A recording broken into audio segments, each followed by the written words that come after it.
Before ko naka-join na ning encounters, dagan kay ko giagian mag-beg di ko sa akong parents nga maka-join ani.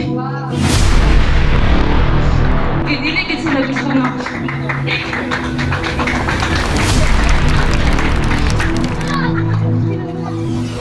dili sila gusto nga mo-join ko dili kay lahi lagi daw nga religion, but para sa ko at least dili kay ko mag-matter anong religion kay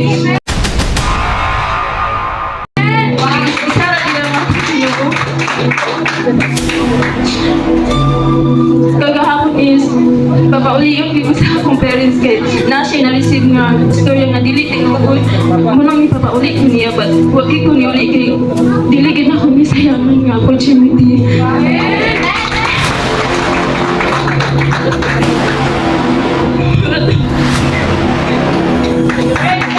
Sige ng pakpak, mabarag ito itong Queen Diyos.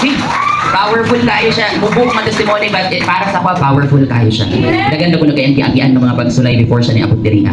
Ibawalan siya, pinapigilan siya sa iyang parents na mag-join because of the mindset of religiosity ba?